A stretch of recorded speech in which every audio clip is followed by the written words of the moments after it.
El síndrome del tercer hombre es una experiencia que se da en situaciones extremas, recurrentemente en alta montaña, pero también en otros ámbitos y situaciones. También llamado factor tercer hombre, consiste en presentir que hay alguien contigo durante una situación extrema, normalmente estando solo, o incluso ver al llamado tercer hombre como si estuviese realmente delante tuyo, ya sea de forma alucinatoria o no. Esta noche, en Mansión Terror, te contamos la historia.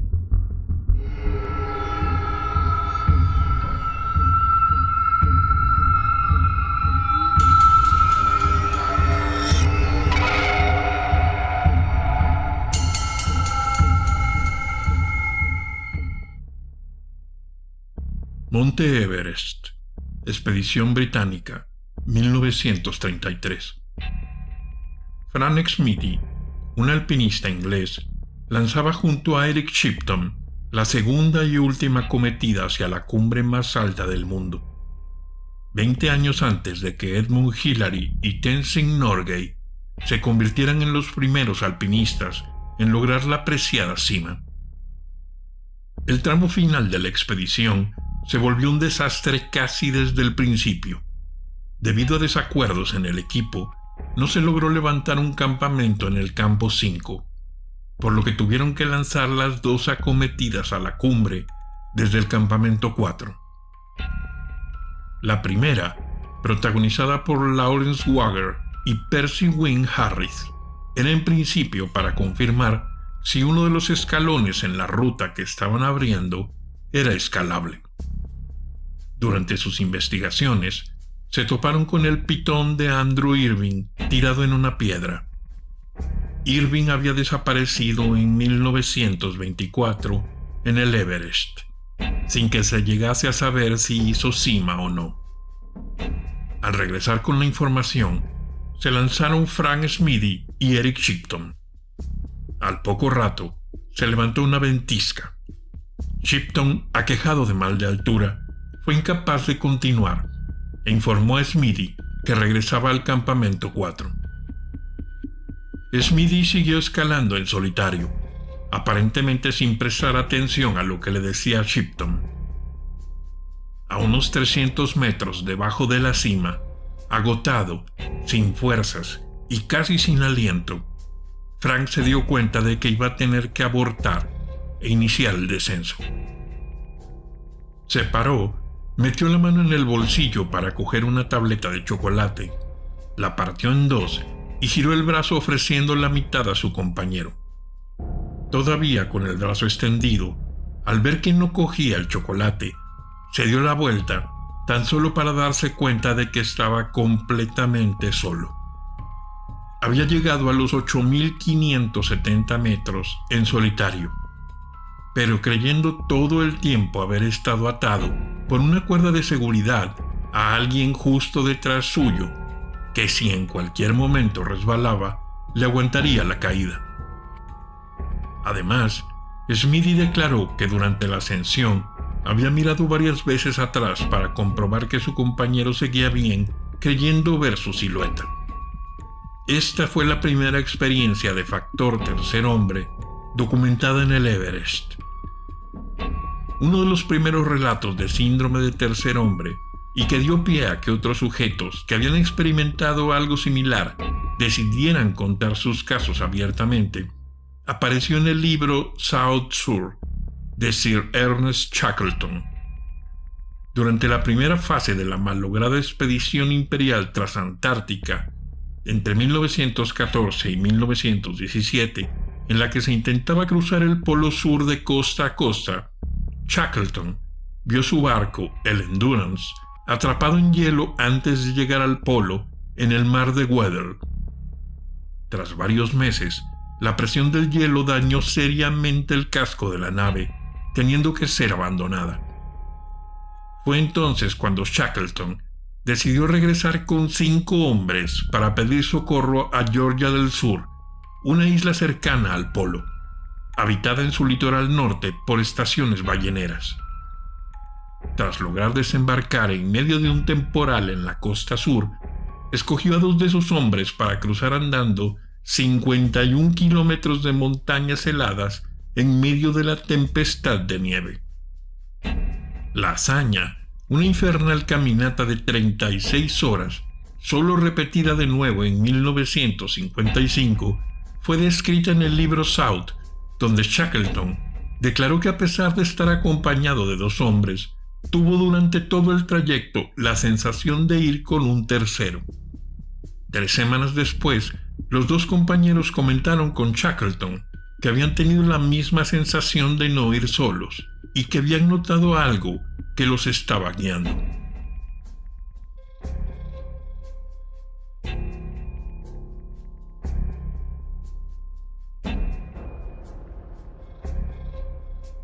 Desde el punto de vista religioso o espiritual, el tercer hombre sería una especie de ángel de la guarda o una guía espiritual, ya sea personal o morador del lugar donde el afectado está sufriendo la experiencia extrema, en la cual su vida está en riesgo.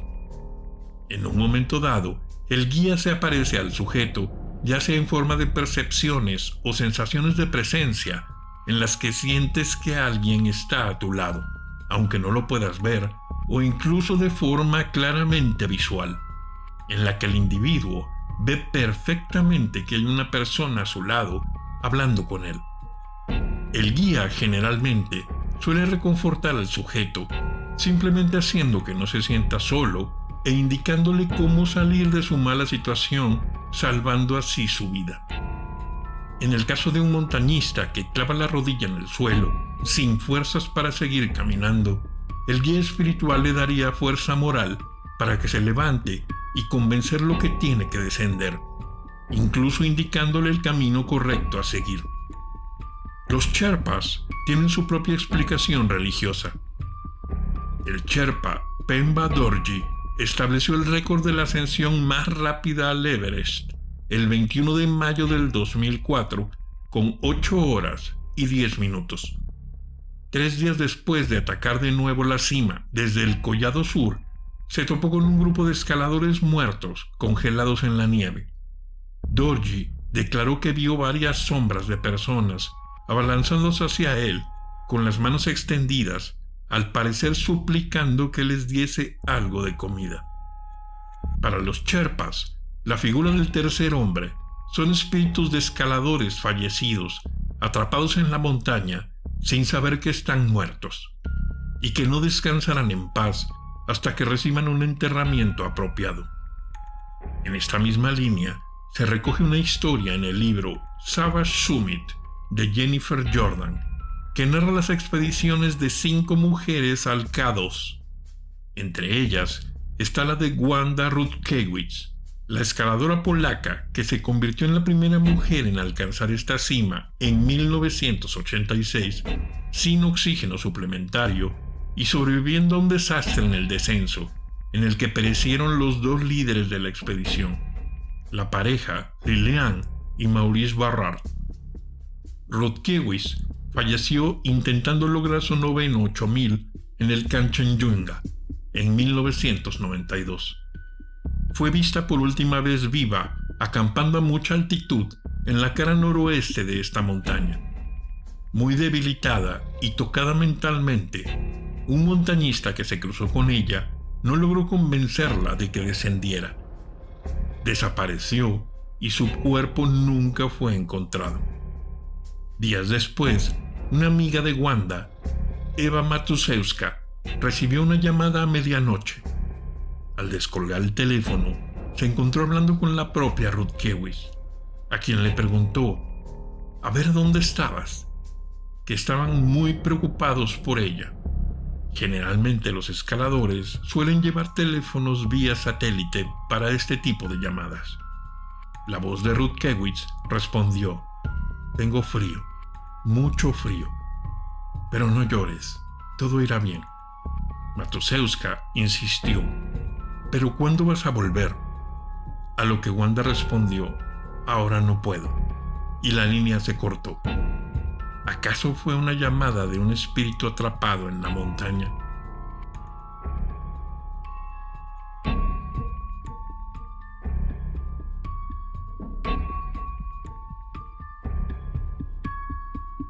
Ron DiFrancesco estaba atrapado en el piso 84 de la torre sur del World Trade Center, la segunda en ser atacada.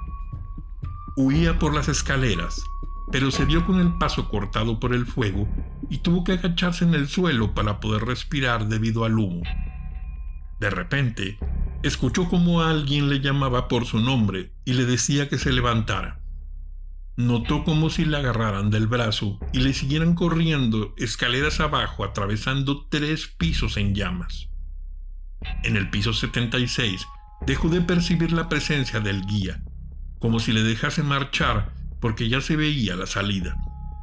Justo cuando logró abandonar el edificio, la torre se desplomó, convirtiéndose en la última persona que logró escapar de la torre sur. En agosto de 1997, Stephanie Schwabe estaba explorando una caverna submarina en las Bahamas. Acostumbrada a bucear con su difunto marido Rob Palmer, al entrar en la cueva no prestó atención a la ubicación de la cuerda guía que indicaba el camino hacia la salida, porque normalmente nadaba detrás de su esposo, que era quien se ocupaba de ese detalle. Con solo 20 minutos de oxígeno en las botellas, perdió de vista la cuerda e incapaz de encontrar la salida, entró en pánico. Primero sintió miedo, luego rabia por haberse puesto en aquella situación y después desesperación, sabiendo que su muerte era inminente. Cuando iba a rendirse, Stephanie tuvo la sensación de que su difunto marido estaba a su lado, comunicándose mentalmente con ella, calmándola y explicándole cómo buscar el cable guía. Stephanie experimentó un campo de visión más claro, se tranquilizó y comenzó a buscar la cuerda metódicamente, hasta ver un destello de color blanco y alargado. Era el cable que le indicaba la salida. En el momento en el que lo avistó, dejó de sentir la presencia de su marido. Logró salir a la superficie justo con las últimas bocanadas que le quedaban en su botella.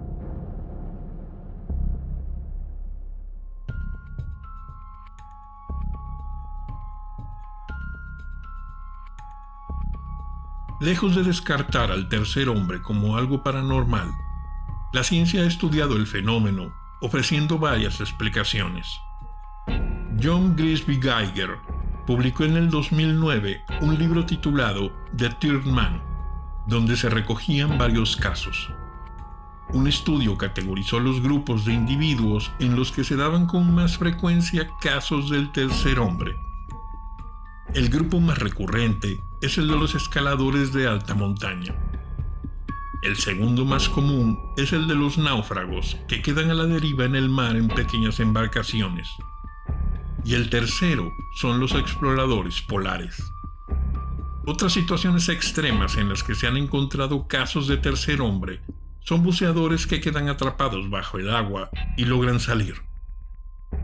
También han sido confirmados casos por astronautas. En todas las situaciones se pueden encontrar factores externos que pueden afectar la integridad física. Hipoxia por falta de oxígeno, altitud o mal de altura, frío extremo y soledad. Se da el caso de que uno de los síntomas comunes de la hipoxia en alta montaña son las alucinaciones y la euforia. La hipoxia en altitud es muy peculiar. A 8.000 metros hay la misma cantidad de oxígeno que a 3.000. El problema es que a medida que se asciende, ese oxígeno está mucho menos comprimido y el aire se vuelve más fino. Es decir, el oxígeno está ahí, pero el cuerpo tiene que realizar un esfuerzo adicional para respirarlo. El individuo no se ahoga rápidamente. La hipoxia avanza lentamente y el cuerpo va apagando poco a poco todo lo que no es vital, hasta llegar a un límite en el que se pueden producir edemas pulmonares o cerebrales, que es acumulación de fluidos que en las fases más graves son mortales. A todo esto se mezcla el mal de altura. Médicamente no se conoce cómo funciona al 100%, pero se sabe que entre sus síntomas están la desorientación, alteración de las percepciones sensoriales y dolores de cabeza. Estamos ante la tormenta perfecta para que se produzca una alucinación y que el afectado con la visión borrosa crea ver perfectamente la silueta de un tercer hombre.